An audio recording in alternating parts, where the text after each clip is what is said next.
Hi, guys. So today we have JD from Dykes van Heerden joining us for our coffee chat, and he's going to explain the whole process, the whole transfer process to us, because I know a lot of my clients say they don't know how the whole transfer process works.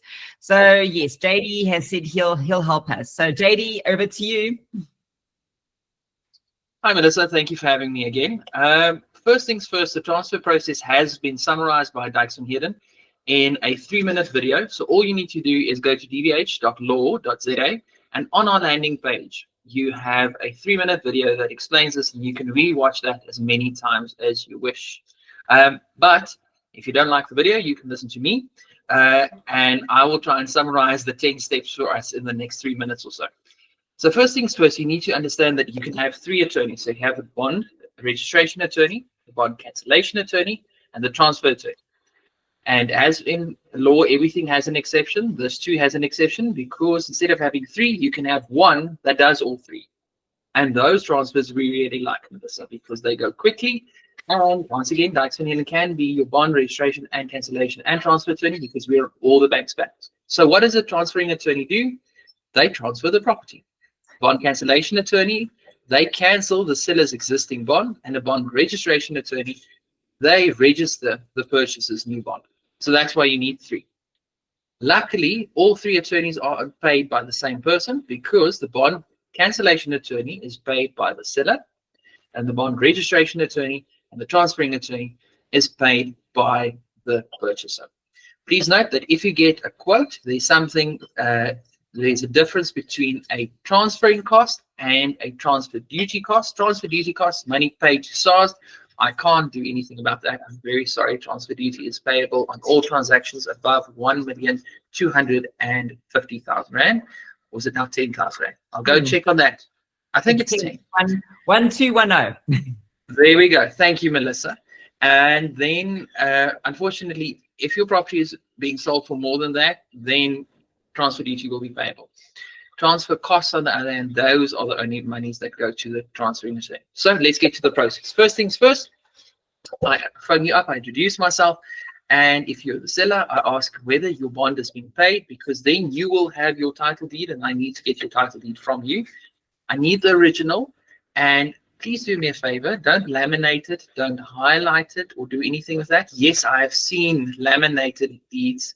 It causes havoc in the deeds office. I have to do a replacement deed. So if you have your deed in your possession, please keep it safe, but not so safe that you have to laminate it. Okay. Then I'm going to phone your current bond holder, which is normally one of the major banks, and I'm going to get cancellation figures from them. Cancellation figures are those monies that need to be paid for them to release your property, and we will pay that to them on registration. Then I will call for your purchaser to pay me his deposit, and I will wait for your bond approval. Step 3 is I'll be applying for your rates and your levying clearances, because I need to lodge a rates clearance certificate with the deeds office. Strangely enough, levy clearance certificates not lodged, but I do need one if I'm registering, and with an HIA certificate, homeowners association certificate, those need to be lodged. Then number 4 is I'll call for guarantees from the bond attorneys. That's a document that just guarantees the payment upon registration.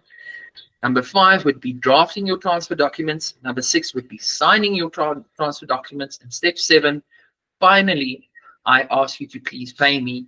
And when I ask you to pay me, I'll also ask for those for the transfer duty amount to be paid to me, so I can pay SARS. Why? Because I need a transfer duty receipt. Otherwise, I can't lodge and I can't register. Now, after we've done all of this, I can finally go to the deeds office, and the 3 attorneys that I mentioned earlier all simultaneously lodge, and then your transfer, bond, and bond registration should all happen simultaneously within 7 to 10 working days from date of lodgement.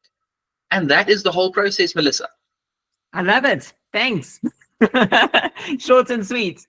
Yeah, so often when it lodges, it goes on prep. So it does take 10 days. A week later, generally, if everything works out well, it goes on prep, and then 3 days later, it registers. So you can move into your home.